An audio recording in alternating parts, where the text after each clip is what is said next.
नमस्कार। मैं हूँ मृत्युंजय पटेल। इस बीच में मैंने आप लोगों को अपनी लिखी कई सारे कविता, कहानियाँ और इस बीच में मैंने विजुअल पोइट्री कहने की कोशिश किया और शायद आप लोगों ने देखा भी। और आज मैं अपनी लिखी कहानी पहला प्यार पढ़ने जा रहा हूँ। ये कहानी बहुत ही रोचक है और ये कहानी स्त्री विमर्श पर संदर्भ है। हर्षा चुलबुली बिंदास लड़की है। छोटी सी कस्बाई शहर में रहते हुए ज़िंदगी को अपने नज़रिए से देख रही थी। बात बात पर जोर से ठहाका लगाना, किसी डिबेट में भाग लेना आम बात थी। घर वाले लाख समझाती, हर्षा तुम एक लड़की हो, इस तरह से हंसना बोलना अच्छी बात नहीं है। कॉलेज में पढ़ने वाली लड़की हो, लड़कों से दोस्ती रखना क्या अच्छी बात है? मम्मी, हम लड़कियों को एक कैदी की तरह क्यों रखा जाता है? मुझे भी अपनी ज़िंदगी जीने का हक है। सही गलत में फ़र्क करने की समझदारी है मुझ में। हर्षा मम्मी की हर बात को काटकर अपनी बात मनाती थी। मम्मी जब चिढ़ जाती तो कहती, थोड़ी पढ़ लिख क्या ली, बात बात पर जमा लड़ाती हो। पापा को दफ्तर से फुर्सत नहीं रहती कि तुम्हारी बदतमीजी का हिसाब किताब रखे। दूसरा तुम्हारा भाई हमेशा गेम खेलने में मग्न रहता है। उसे 2 अक्षर पढ़ा लिखा देती तो समझती तुम घर की कोई काम की लड़की हो। तभी पापा जी आ जाते हैं। भाई, घर में क्यों धमाल चौकी मची हुई है? सब शांत हो जाते हैं। पापा जी आते ही हर्षा को कहते हैं, हर्षा एक गिलास पानी लाना तो। राजू अपनी गेम में मग्न था। पिता राजू की तरफ इशारा करते हैं, बेटा पापा आए हैं, आप अभी तक गेम खेल रहे हैं, बुरी बात। देखो पापा आपके लिए क्या लाए हैं। पॉकेट से टॉफ़ी निकालते हुए राजू की नज़र टॉफ़ी पर पड़ती है। राजू पापा के पास चिपक कर बैठ जाता है। टॉफ़ी को झपट कर लेकर वो खाने लगता है। बेटा आज आपने क्या किया? तभी मम्मी चिढ़ती हुई बोल पड़ती है, आपने सबको दुलार से बिगाड़ कर रख दिया है। पूरे दिन जब देखो गेम खेलने में व्यस्त रहता है। अब तो होमवर्क भी करना छोड़ दिया है। इतने में हर्षा पानी लेकर आ जाती है। पापा पानी। आप ऑफिस से जल्दी आ गए? पापा ने कहा,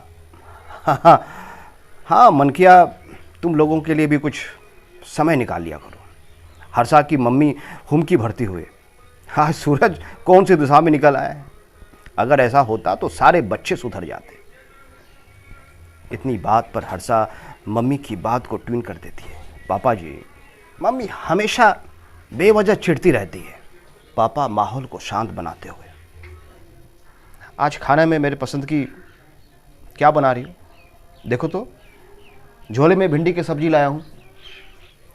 आज मैं सब्जी के लिए भिंडी लाया हूँ। चुटकी लेते हुए पत्नी बोल पड़ी, शादी से आज तक भिंडी के अलावा कोई पसंद की सब्जी है आपके लिस्ट में? आज आपकी कोई फरमाइश नहीं चलेगी। कटहल की सब्जी बनाई हूँ। हाँ, आज मैके से कटहल भेज दिए थे। हर्षा के पापा चुटकी लेने से कहाँ पा जाते हैं। हाँ भाई, ससुराल की चीज़ को कौन मना कर सकता है। ससुराल के नाम पर पुराना आदमी भी नया हो जाता है। वो खुद जोर से हंसने लगे। हर्षा पिता के हंसी में तो साथ नहीं दी, मम्मी की तरफ देखती रही। मम्मी बड़ी नज़ाकत से मुस्कुरा उठी थी। मम्मी की मुस्कुराहट बड़े दिनों बाद देखी थी। हर्षा हमेशा परिवार में रंग जमाती रही। वह पढ़ाई में कभी कम नंबर से पास नहीं की थी, इसलिए पापा की डांट सुनने को नहीं मिला। पापा ब्लॉक के कर्मचारी थे। सुबह से शाम तक ऑफिस में रहते। ऑफिस से छुट्टी मिलने के बाद अधिकारी और दोस्त के साथ समय बिताने के बाद देर रात घर लौटना एक आदत सी हो गई थी। हर्षा पापा से कहती, पापा कल मेरे कॉलेज में एक प्रतियोगिता है जिसका कोऑर्डिनेशन मैं कर रही हूँ, साथ में नाटक का एक पात्र भी मैं कर रही हूँ। सो प्लीज़ पापा, कोई बहाना नहीं चलेगा। इतना कहते ही मम्मी हर्षा के विरोध में बोल पड़ी, देखा आपने, आपकी बेटी अब नौटंकी करेगी। पापा बेटी पर गर्व से बोल पड़े, इसमें बुराई की क्या बात है, यह काम हर लड़कियों की बस की बात नहीं है। उस आयोजन में ब्लॉक के अधिकारी भी आमंत्रित थे। हर्षा के पापा अपने ब्लॉक के साथ आयोजन में शिरकत हुए। विषय था स्त्री विमर्श। उद्घोषिका हर्षा थी और नाटक का मुख्य पात्र में हर्षा अभिनय कर रही थी। पिता गर्व से समा नहीं रहे थे। नाटक के अंतिम संवाद सबको झकझोर दिया था। स्त्री को कभी कम नहीं आंकना चाहिए। हर काल में स्त्री त्याग और बलिदान की देवी रही है, लेकिन जब स्त्री के अस्तित्व पर आंच आई तब तलवार और बंदूक उठाई है।